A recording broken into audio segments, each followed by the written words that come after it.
Our top story now, a mid-decade redistricting plan is in motion at the Texas Capitol. A proposed congressional map has surfaced and it has Texas Democrats up in arms. The proposed map appears to give Donald Trump exactly what he's looking for, an edge to pick up an additional 5 House seats in the midterm elections. The map also redrawing how El Paso is represented in Congress. Andy Morgan reports.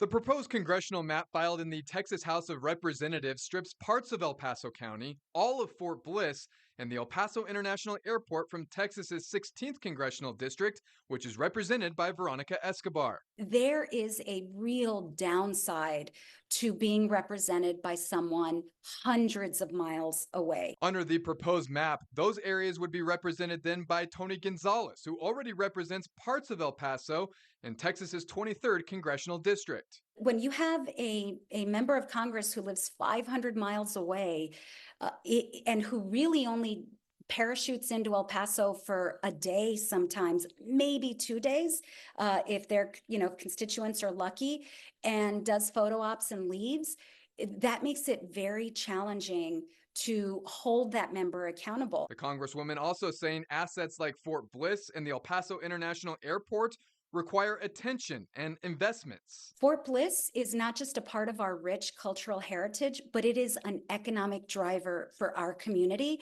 and a critical asset to our national defense. The El Paso Airport, critical asset to our community.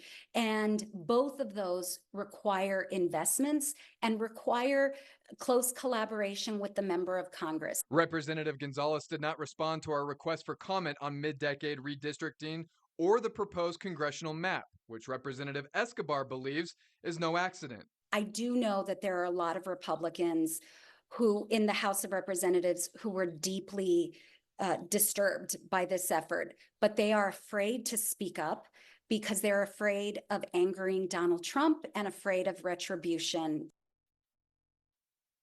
Well, the last time Texas conducted mid-decade redistricting was in 2003. It led to Democrats fleeing the state to Oklahoma in order to break quorum. An extreme response, but one the Congresswoman says she would support if it comes to that. KTSM 9 News has also reached out to the El Paso County Republican Party chairman. They aren't happy with the proposed map either, sending KTSM a statement that reads in part, that really doesn't help El Paso. While Congressman Tony Gonzalez will do as fine a job as can be expected, El Paso is still getting ignored by both Austin and Washington.